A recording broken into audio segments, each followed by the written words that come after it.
Welcome to the Media Navigators podcast, brought to you by the World Media Group. My name is Belinda Barker and I'm the Chief Executive. The role of the World Media Group is to champion international trusted journalism. And in this series, we're talking to journalists about their roles.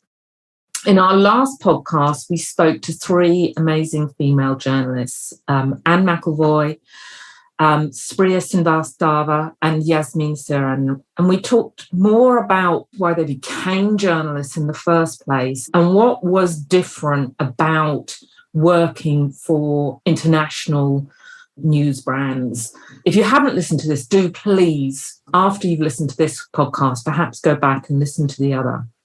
There was quite a lot of discussion around how social media and how we interact with social media and the impact that that's had on trust and truth has changed over recent years. Our three participants today come from each from slightly different perspectives. I'm not going to name any names or any ages, but it will be interesting to see how that interplay works out. So the conversation today is going to be led by Alex Wood. Alex is the MD of Forbes Europe. And what's interesting about Alex is that he has managed to straddle the great divide.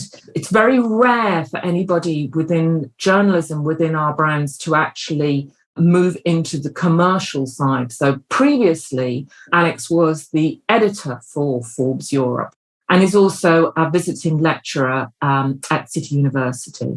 Welcome today, Alex. Thank you. Great to be here.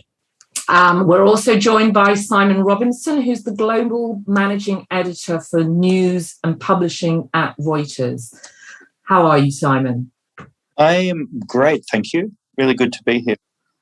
And finally, last but not least, we have Billy Perigo, who is a staff writer at Time. Welcome, Billy. Thanks, Belinda. Glad to be here. And now I'd like to hand over to Alex, who will lead this conversation. Thank you, guys. Thanks, Belinda. Let's start with truth and the reporting process. Now, when we look back at how the reporting process and the way that we produce our journalism has changed over the last 10, 15 years, as Belinda already teed up, social media has played such a key part of that, from sourcing all the way over to audience feedback. Simon, I'm going to turn to you first. As someone who's had a front row seat to see all of this change we've had in our industry, can you describe how you've experienced that change and the good and the bad behind it? Well, Belinda mentioned that she wouldn't mention any ages, sorry. I've been working as a journalist for 30 years. So my career definitely started before social media. I was a correspondent for many, many years, in fact, for Time, the publication that Billy now works for. And I worked in different parts of the world. And it's true that in those days, as a reporter, I could go out, report my story, write it up, send it in, and then after it was published, there was very little feedback loop. There was the people on the ground, the people who I may have spoken to for the story, often never saw the story. It was not easy to access. That's completely different now. I mean, completely different. There is almost an instant feedback mechanism. So one of the things that I've really noticed in my career is this, and I would say this is mostly for the good, right? It's mostly healthy, that journalists can be held to account much more by the subjects of their stories, the people they're reporting on around the world, and other people on Twitter or on other social media platforms can weigh in and make observations. Of course, where it gets much more challenging is those observations or attacks are often pretty extreme, or they can be extreme, and so then it becomes challenging. Just the mere act of reporting can, in some cases, unleash a lot of vitriol, a lot of anger, and we know from the last few years that it can get fairly toxic. And thank you, Simon. And to Billy, again, without naming ages, you are maybe at the younger end of our spectrum, at least for guests today. Talk to me about your use of social media and Twitter and your reporting process. Are there any times where you feel like it's maybe a time sink? I think any journalist who tells you that they never waste any time on Twitter is probably pulling your leg. I find myself on it quite a lot. It's a useful reporting tool, definitely. I mean, it helps you get in touch with sources. It helps you stay in the loop of what's happening on the ground, and it really helps you respond to breaking news in a way that was just completely impossible before. I think the question of trust online goes far broader than Twitter, though, as well. And like you said, I'm perhaps the youngest on this panel, and I really struggle to remember a world without social media. I was very young when I registered my Facebook account, for example, and I remember when social media. Maybe this is just my kind of rose-tinted spectacles to my youth, but when it was a positive thing, more so than a negative thing, at least. I remember using it at university and thinking, oh, this is what the platform was designed for by Mark Zuckerberg in his dorm room at Harvard. And it was fantastic for staying in touch with, a wide circle of people on a campus. But I graduated the year that Trump was elected, and it was very clear to me that the story of how these new socio-technical systems were impacting our democracy and our society, and also on people's individual mental health, was going to be one of the biggest stories of our era. And I think that's definitely been shown to be true. And I wonder, just thinking about my other hat that I wear at City University, looking at students throughout the years, and I've noticed this trend. So we used to have this great exercise at City University. Your first class, we would literally chuck you out the door and say, go and find a story. And it's an incredibly good exercise, to make people feel more confident, go and talk to people. But now, over the last couple of years, my students will immediately turn to social media, Twitter in particular, and scout around for stories. And Simon, I just wanted to ask you, from your perspective as a managing editor, do you feel that maybe means that we as an industry are missing stories, the stories that maybe are in front of us, and we're going straight to social media instead of traditional sourcing and reporting?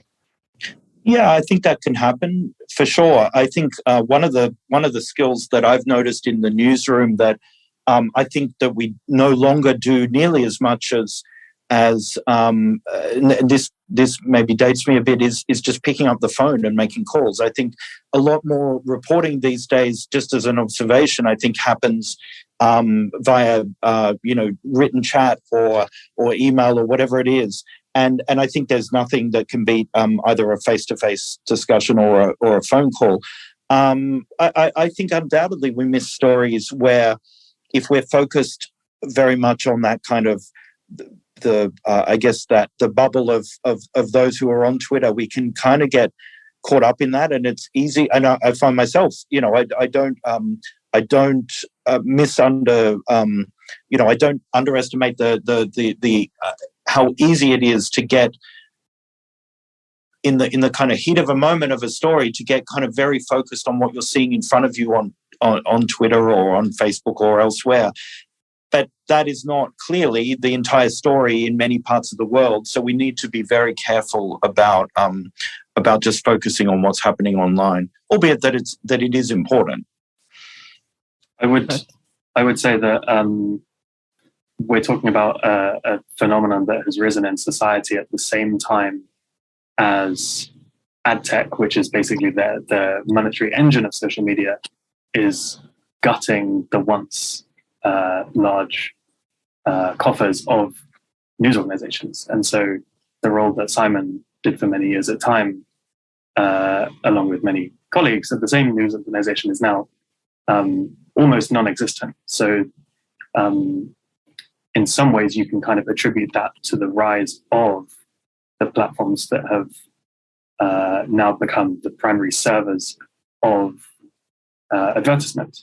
And so I don't think it's a question of social media causing necessarily reporters to stop going out and looking for stories on the ground, but also making it quite difficult financially for news organizations to continue to fund that level of on-the-ground reporting. And if these tools didn't allow us other avenues of getting in touch with people, then the situation that we'd be looking at would be significantly more dire in terms of being able to report the news at all.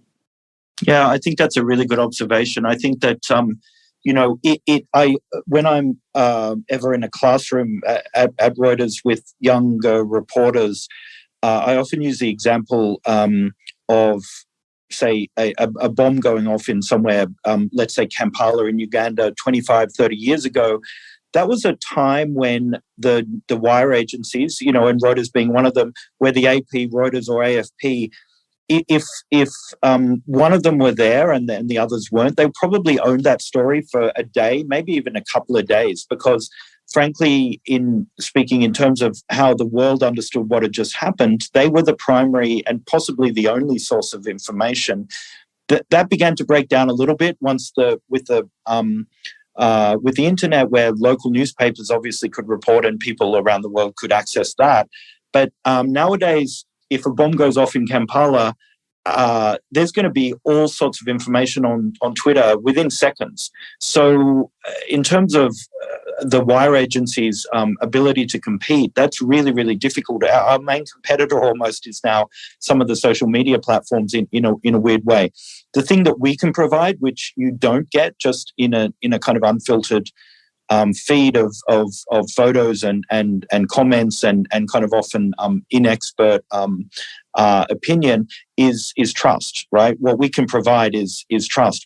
And that's why for us it's kind of a fundamental and existential kind of point of pride that we cover the world in a way that you can trust.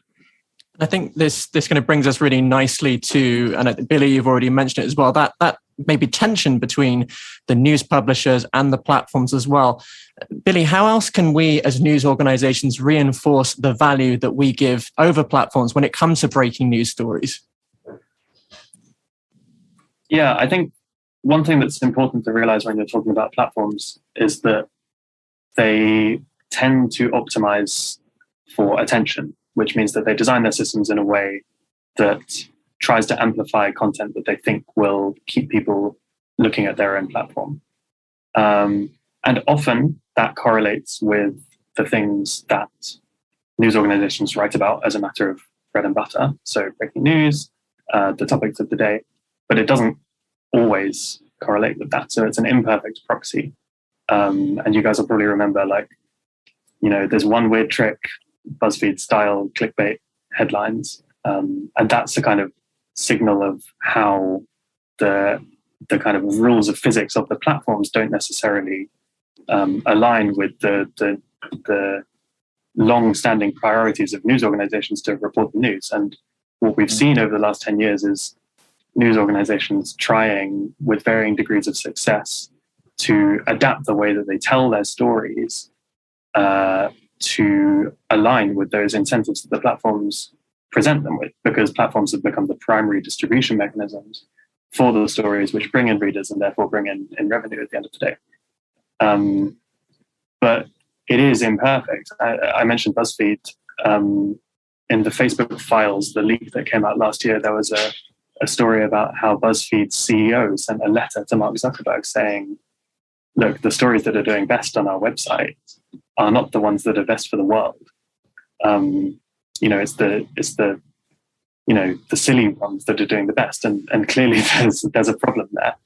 And I don't think Facebook did change their algorithm in response to that. So, and I want to push you on that. Actually, I'm curious to ask your perspective on this as a relatively younger journalist on our panel today. How does it make you feel when you see, though I've had this so many times in my career, you've done some incredible investigative reporting, a really meaty story, and traffic-wise, it just doesn't fly compared to the quick, silly April Fool's tech story, let's say? Yeah, funny story that I always tell is that still my best performing story on the Time website is a story that I wrote during when I was an intern during the Christmas party with a glass of champagne on my desk about a UFO sighting. Well, those are always the best stories. Yeah. So I do want to emphasize that, the investigative reporting often does actually get a lot of traffic if it's a good story. But the problem is it takes a lot of time to do. And if you spent all of that time writing clickbait stories, you would naturally get more views for the organization and more ad clicks and, maybe not more revenue, depending on the extent to which you see investigative reporting as as integral to this idea of building trust over the long term, and kind of people call it tentpole journalism, I guess. So it's a tricky question, but there's definitely competing incentives at play. So it's clear I'm hearing from both of you that social media is entirely indispensable to you and your teams at this stage. But Simon, on the Reuters perspective, you have an entire user-generated content fact-checking disinformation team looking at content on the internet and verifying it. Give us a bit of a sense of where that team is at and some of the learnings you've had. Yeah, I think the fact-checking unit grew out of the UGC unit, which initially was very visuals focused, and still actually a lot of the work they do is very visuals. We now operate those two teams separately, and the fact-checking team actually does work for some of the platforms. Some of the bigger platforms actually kind of in some ways outsource some of their own fact-checking. So we do that. We do some for ourselves as well. I think that area of journalism is really undergoing a massive amount of change in the last few years. And we realize more and more that it's not just as simple as debunking or fact-checking various claims. I think that's important in real time in particularly around things like elections. I'm originally from Australia, and it was interesting to see that the Australian Electoral Commission actually did a lot of work around kind of shooting down disinformation during the recent election in Australia for Parliament. So I think, though, as I say, it's not just a case of in real time fact-checking different claims that are on social media.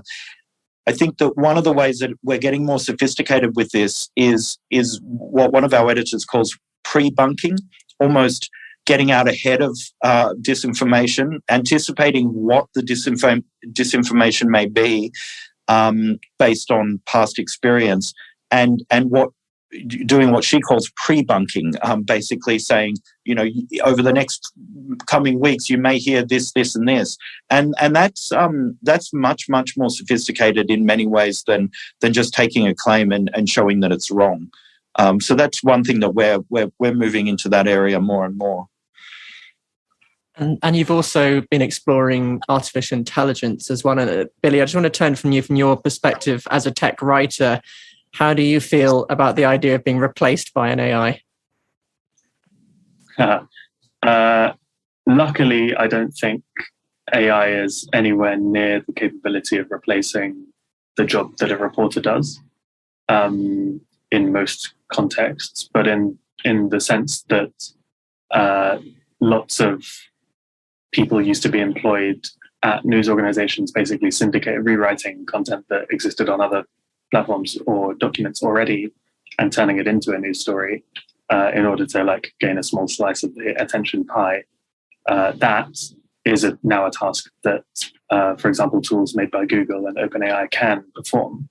And I think those companies are both planning on releasing tools to news organizations that can carry that out. And I understand that Reuters has its own version of that software specifically to look at company documents, which Simon, I'm sure, can talk about. I think the main question about AI that I'm focused on is the public's misconceptions of what it can do. And that very closely ties into this question of trust. And especially as organizations begin using different forms of machine learning technologies, what lots of the academic researchers are saying is that it's absolutely integral to be transparent and open about what the technology actually does and when it's being used, so that a person knows, for example, when they're reading a piece of text that has been generated by a machine learning algorithm. And Simon, I just want to turn to you to hear a little bit more about what Reuters are doing on the AI piece. Yeah, the main way that we use it, and we're not unique in this. Some of our biggest competitors, other organizations like Bloomberg or the AP, The way we use it is mostly around disclosure news on our business, our content. So, when a big company or a company around the world that we cover puts out its quarterly results, often they do it online. There's a way that we have of capturing the change on their website, and then feeding it into our system, and it will be put out as I won't say story, because it's usually a headline which may just encapsulate company X's profit up 20% this past quarter. That may be the headline.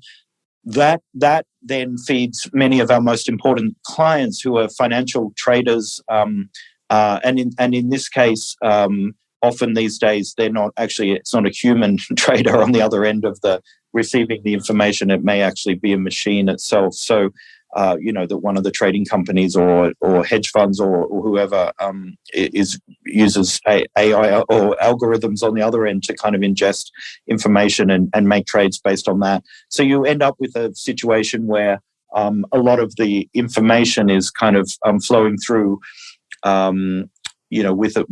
with a big dose of help from automation and AI. Building onto the theme of trust and transparency, we've all during this conversation talked about various moments where I feel our audiences and the general society have maybe lost some of the trust that they've had in traditional news organizations. Billy, what do you think the role from a staff writer perspective can be in terms of rebuilding that trust and that transparency with our audiences? I think to a large extent it's being clear about what the work of a journalist actually involves. So for the avoidance of doubt, what I do is in my day-to-day is talk to people largely in the tech world, which is what I cover, and try and tell stories and write stories about what the interesting things are going on and ask questions that companies generally don't want to be asked.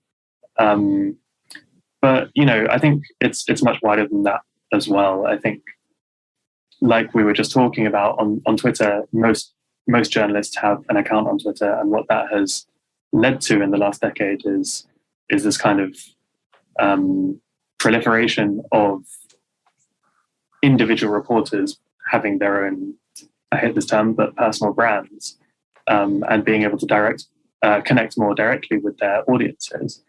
And for lots of reporters, that's seen as a good thing because it gives them more leverage against their employers. And it helps them direct attention where they want to direct it to. Employers don't see it that way in lots of cases, and there have been some controversies inside newsrooms surrounding, improper use of Twitter by journalists who are, in the old-fashioned school of thought, meant to be completely impartial.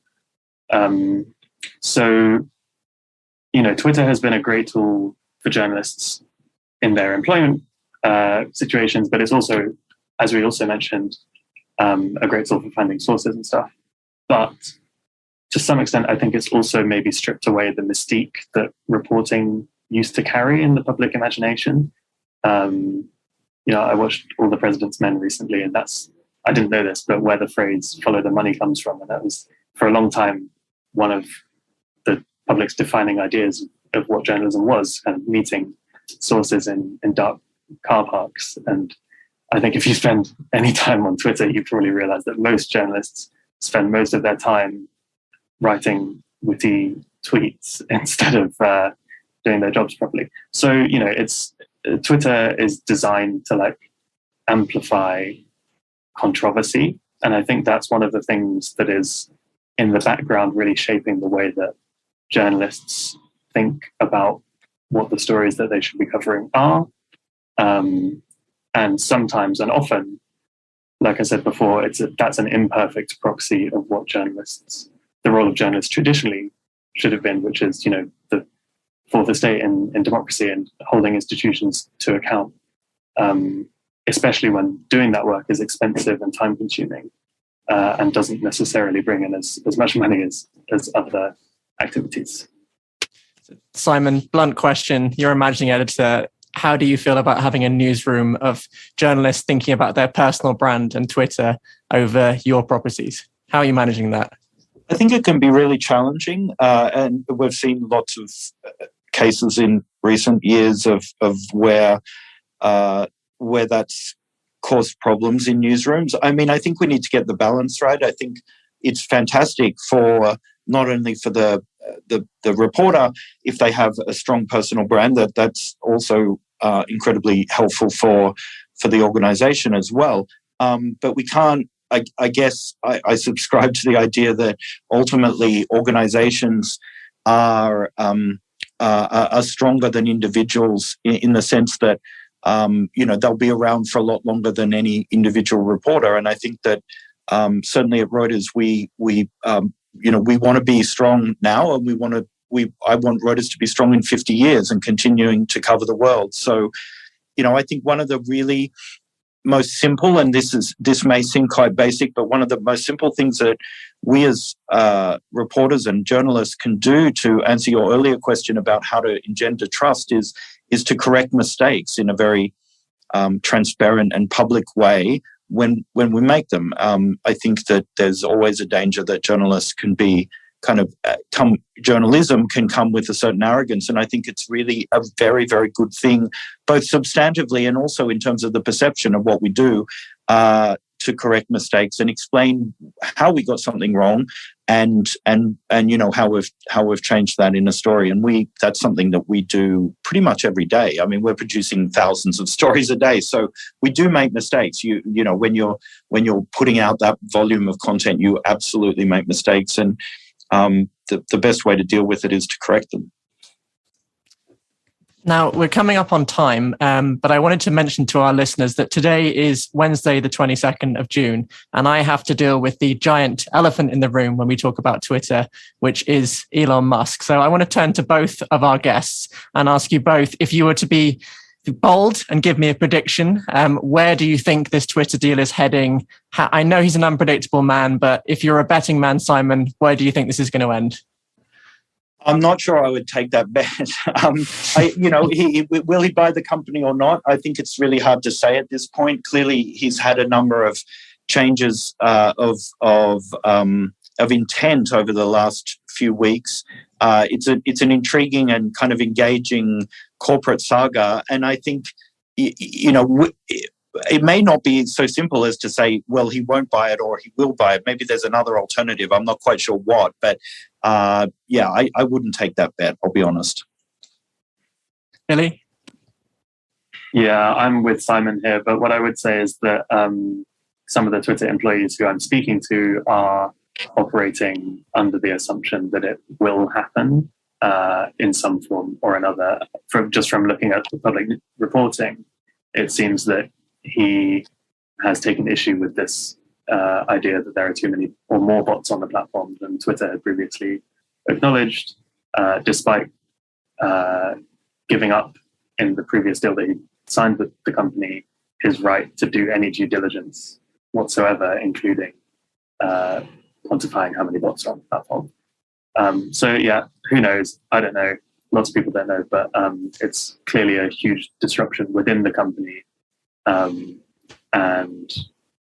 I did a report recently on how many people who are working on the safety and algorithmic issues within the company have been distracted and feel like if it does go through, lots of their work might be sidelined or even thrown in the bin entirely.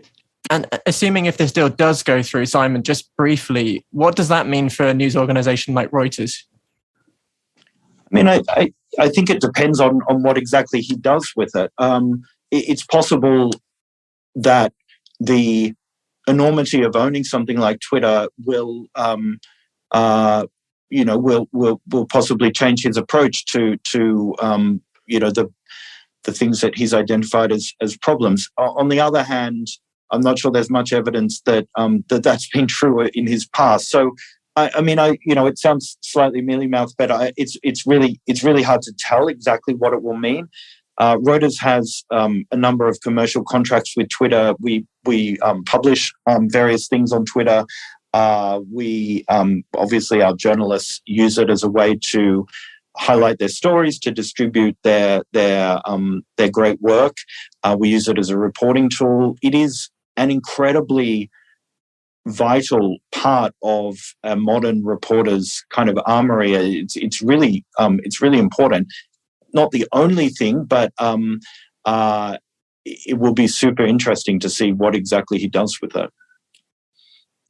Brilliant. Well, I think unfortunately we have run out of time. I want to say a huge thank you to both of our guests, Billy and Simon, for your time. I've loved hearing all the insights. And now it is time to hand back to Belinda. Thank you so much, Alex. It's just always such an honour to sit and listen to conversations with journalists. It brings everything so much to life. And if you enjoyed this podcast, do please subscribe to our channel, and you can always check out the website, which is world-media-group.com, where you'll find all sorts of other bits of pieces of thought leadership and podcasts. I do hope you will join us again soon. And I would just like to thank again Alex, Simon and Billy for sharing your time with us. Thank you so much. The World Media Group is an alliance of the world's leading international media organizations that connects brands with highly engaged, influential audiences in the context of trusted and renowned journalism. For further information, please go to our website, world-media-group.com. Thank you.